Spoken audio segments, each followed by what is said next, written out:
Hi, my name is Joanna Sullivan, and today we are going to be looking at the presentation, Writing an Academic Summary. First, here are some objectives for the unit. Take a moment to read through these objectives, pausing the video if you need. Next, here are some quick tips on successful note-taking. Please be sure to take notes on anything you see, read, or hear in this presentation. What is an academic summary? Well, it is a short account of an academic source. It's something that you use for your own benefit. You most likely will not include these academic summaries in your final paper. They're for your use as you're reading through sources, determining whether or not a source is useful, and understanding how and when you will use that source. Most specifically, you will use these academic summaries when writing your annotated bibliographies. The first step in writing an academic summary is to learn about the text itself. In other words, you want to look at the context and the author to understand about where the source came from, how it's being used, and who is using it. When looking at context, you want to look at where you encountered the information. First of all, what is the title of the article? It might sound simple, but a lot of times you'll understand a lot about the article by reading the title. Next, you want to look at both the place of publication and the date. What kind of source does this come from? Is it credible? Is it an academic source itself? Is it a scientific journal? Is it a law or legal source? Where are you getting the information from? Also, how relevant is the source in terms of when it was published? Was it published 10 years ago, or is it more recent, 5 or 1 or 2 years ago? This will tell you a lot about the source itself and how useful it will be to you moving forward. When looking at the author, you want to do a little digging into some of the more obvious things and some less. What is the author's name, first of all? Is there a name attached to the source? If not, you want to look at whether or not it is a credible source. A lot of times credible sources don't have author names attached. There are many reasons for this. So part of when understanding your source is understanding why or why not there may be an author name attached. If there is an author name attached, what is the author's title? Do they have one? Are they a doctor? Are they a lawyer? Again, are they a judge? Do they have an honorific? What kind of title do they use?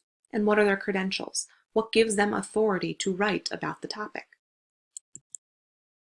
The second step is to determine the argument in the text. When doing so, ask yourself some of these 5 critical questions, each of which we'll go into in a bit more detail. First, who or what is the subject of the text? To find it, use the title, we mentioned that before, the title of the article, the introductory paragraph, and the topic sentences of each body paragraph. It may sound simple, but skim your article. Read the introduction, read the first and sometimes last sentences of each paragraph, and you'll have a good idea of what is being discussed. Then, for your academic summary, you want to describe it. Do so simply using concrete nouns and adjectives. Next, when is the action in the text taking place? We talked about relevance a little earlier. Here, in order to discuss this, you'll want to look at context clues or hints that the author gives you within the description. Is it looking at something that happened a year ago, a couple months ago, or is it something that happened much later? When you describe when the action in the text took place, again, use specific terms looking at the time given or implied by the author. Third, where is the action in the text taking place? To figure this out, you'll want to look at context clues, descriptions, or the publishing venue. Is this regional, local? Is it something that's more national or global in context? That'll make a big difference on how you use this source.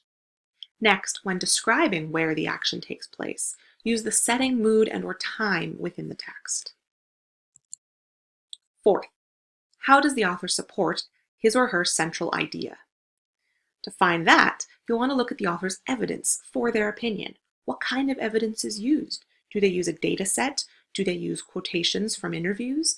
How are they supporting their idea and argument? In order to describe this, you want to use specific names, statistics, examples, and stories the author provides. Finally, why does the author write the text? What is the purpose? You'll want to find this by locating the thesis in the beginning, usually the introductory paragraph, or in the call to action, which is usually included in the conclusion or at the end of the source. In order to describe this purpose, you'll want to use specific words such as informs, persuades, convinces, or mediates. These are the kind of words that designate the intent and purpose. Once you have all of this information, you need to then determine what type of summary you want to create. There are three main types: informative, evaluative, and descriptive. In an informative summary, it's one where you are going to then inform a reader about that specific text. What are the details? What is discussed? Again, the argument, the nuts and bolts. In an evaluative summary, you're going to look more on how useful it will be to you. Is it a summary where you discuss whether the source is appropriate to use in an academic paper? How credible is this source? Look back on the CRAP worksheet to help you out if you're writing this kind of a summary. Third, the descriptive summary is one where you pull out quotes and other specific important details of evidence for use later in your academic paper. To help you write your summary, use some of these best practices. First, put the text away while you summarize. If you're sitting there staring at it, you're going to have way too much information. You're going to be too tempted to pull out quotes and paraphrase and more detailed analysis. You want this to be your words, your ideas, your summary. You can, to that end, incorporate specific quotes and paraphrases, but do so sparingly. Don't rely on them. Again, I'm going to stress this one more time. Use your words, your interpretation. Finally, be specific with concrete nouns and adjectives. The clearer you are, the better your summary will be.